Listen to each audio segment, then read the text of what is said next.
It started with a letter. A letter that had been lost a long time.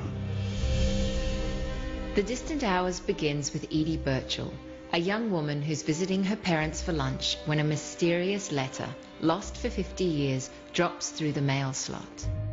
Edie's mother breaks down upon reading whom it's from, Juniper Blythe of Milderhurst Castle. And so a mystery is sparked.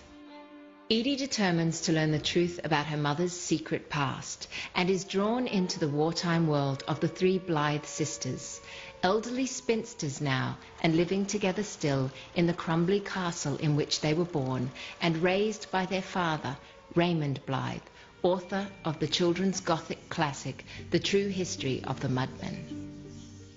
I was a third of the way into writing a different story when the sisters Blythe started whispering in my ear. I tried to ignore them, but they were insistent, and eventually I agreed to give them 1 week. I set aside my other project temporarily in the hopes that the sisters would that way be appeased, that I might silence them and convince them that they had to wait till next time.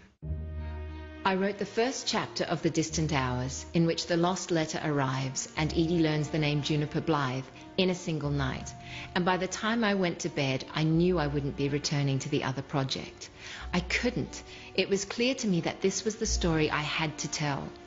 That happens sometimes, and I've learned that it's best not to ask questions, rather just to hold on tight and follow the story where it leads. The Distant Hours was a labour of love. I wrote intensively, coming up for air occasionally before disappearing once more beneath the novel's surface. The characters are real and dear to me, and the story brought together a number of my favourite things. A crumbling castle, a family of sisters, a love of books and reading, the haunting of the present by the past, thwarted love, ghostly shivers, mystery, memory, and secrets. No matter how much I adore writing, though, no matter how much pleasure my stories bring me, it isn't until a book is read that it really starts to breathe. So let me take this opportunity to thank you, because by reading The Distant Hours, you will bring the characters, the past, Milderhurst Castle itself back to life.